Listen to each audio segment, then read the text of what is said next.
नस कटले रही हाथ में नस कटले हे में पत्नी बन के रहबू तो तरह के हम घर के हक दे, तरह के घर के बहू बना के अपनी बेटा के पत्नी माने ना, तो हम तरह के कोनो हक ना दे। रखे के नियत बा कि हम जाई जौन कहत ने तौन करी, उनकरा के बनाई खियाई आ उनकर जौन डिमांड बा तौन हम पूरा करी। तो बहू उतने भी कर सकत कि उतने बड़ा घर खिया पिया वाला बहू है, पत्नी ना है, रखेल ना है उनके। हाँ यानी कि जे होई से होई, हम ई सब काम नहीं करे, हम तार रखेल बने नहीं खियाई, हम तार बहू हैं, हमरा के बहू के रूप में तरह के राखे के बात राख, नहीं राखे के तो बोल दो, हम जैसे चल जाए चुपचाप से। ओकरी बाद गाली गलौज बहुत सारा बात भइल। ओकरी बाद जबरदस्ती एने ओने हाथ, जब कोनो मौका देखस हाथ एने ओने जबरदस्ती धरे लागस। हम अपने हस्बैंड के बतैनी, तू कहता ना हमारे पापा ऐसा नहीं कर सकत, तू झूठ बोलता रू। तुम कहनी जब यकीन नहीं है तब आके देख लीजिए, देख ला आके। शाम सुबह 5 बजे से उनकर दवाई पड़ल शुरू होला। दवाई ग्लूकोमा आँख में बा, आँख में। हाँ आँख से लौकत नहीं है और पत्नी वो ससुर के नजर दूसरे बा। आँख से अगर दवाई डाल तू ही डालत हमें डालते रोज, तू ही डालत रह हमें डालते क्यों रहबे ना रख कइला। हमारे हस्बैंड घरे रहत रहन तो उ डालत रहन, आ घरे ना रहियन तो हम डालत रहन। तू डालत रह जाना के आँख से नजर नहीं खेता, ना के नजर में कहीं ना कहीं तू भसल बन। हाँ हाँ। तो फिर जब कहलू अपना पति के विश्वास जब ना रहे तो बोले लू तुम करे। हम उनकरा के कहनी कि जब तेरा यकीन नहीं है तो तू खुद आके देखा। देखो हाँ। तो अइलन देखलन, हम दवाई डाले गई तो लेटल हेने ओने करे लगलन, हाथ फेर एने ओने कर अथी कर। हाँ तो हम कहनी कि देख ला, तो देखलन बौखला गेलन, पति बौखला गेलन। तो हमार दे मर जाए भाई कले बहू कले। हम कहनी ए बेरा कुछ मत करा। गांव के लोग हमनी के कहे कि जब इनकर पत्नी नहीं है तब बुजुर्ग आदमी पे आरोप लगावती है। हम कहनी ए बेरा कुछ मत करा।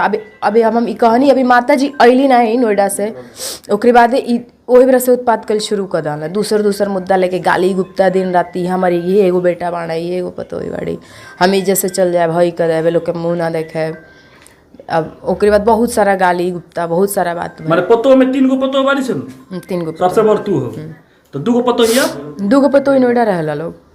तो वो तो अखिया में दवाई डालत होई सन। तो उ रही लोग आस-पास में तब डाली लोग ना। अच्छा कोई ना पास में क्यों ना रहला, पास में ना रहला लोग कबो ना नहीं, कबो आए लोग 1-2 दिन खातिर आए लोग, तब अपन केयर के। एगो सवाल बनता, कि आखिर काहे 2 दिन खतरे वो लोग आते हैं और आप हमेशा के लिए वहाँ पे रहते हैं, क्यों?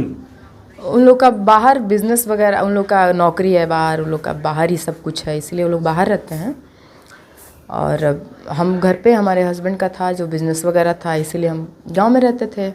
हम अपने पिता के समान उनकी सेवा करते थे। हम हमारे पति के पिता हुए चाहे हमारे पिता हुए। नस कटले रही हाथ में नस कटले हे में काहे काट ले लू? घर के परेशानी से काट ले रही। परेशानी कौन है? परेशानी हर, अब एगो आदमी के, एगो गरीब की लड़की के कौन तरीका से के ना परेशान कइल जाला, ओके अब एगो औरत खाली महसूस कर सकेले, ओके बयान नहीं कर सकत कि का होत रहल। हर बात पे हई से तो होई से तो हई तो हो। तो अभी का करे के बा? केंगनी अब का करे भल का बा? हम अपने बच्चन के बिना रह नहीं खी पावत।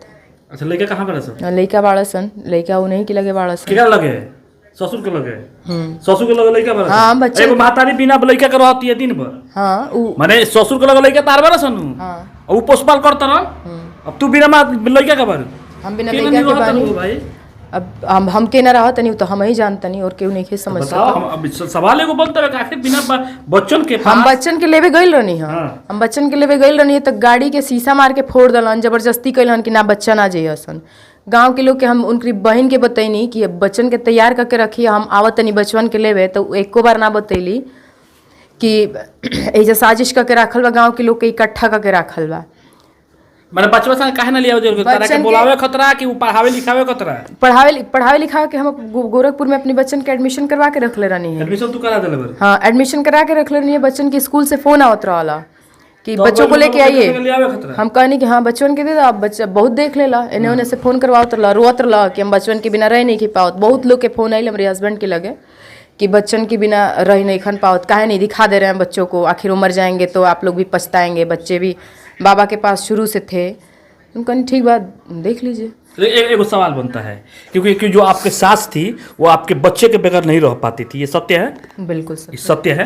कहीं ना कहीं इसके बाद से ये कहा जाता है कि उनका जो दादा है, दादा भी ये कहते थे कि हमारे बच्चे हमारे पास लाई देखेंगे तो हमारा जीवन गुजरेगा, नहीं तो हम भी मर जाएंगे। हाँ तो इस हाँ तो हम यही सब ईमानदारी से कहनी, चलो ठीक है, इंसानियत के नाते कहनी। हालांकि हम गलती कैले बानी, हम ई नहीं कहत कि हम गलती नहीं कैले, हम गलती नहीं ना, हम अगर लागत होके तो हमरा लागत है कि हम गलती जौन हमारे साथे वाक्या होता ओकरे हिसाब से हमरा लागत है कि हम गलती कैले बानी, हमरा ई ना करे चाहत रहे।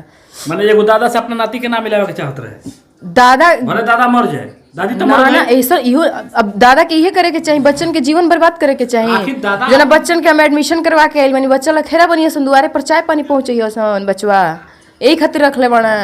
एडमिशन ओपन रहा, एडमिशन जब क्लोज हो जाते एडमिशन करवाई है। 8 साल के बच्चा 11 साल के बच्चा पढ़िए नहीं।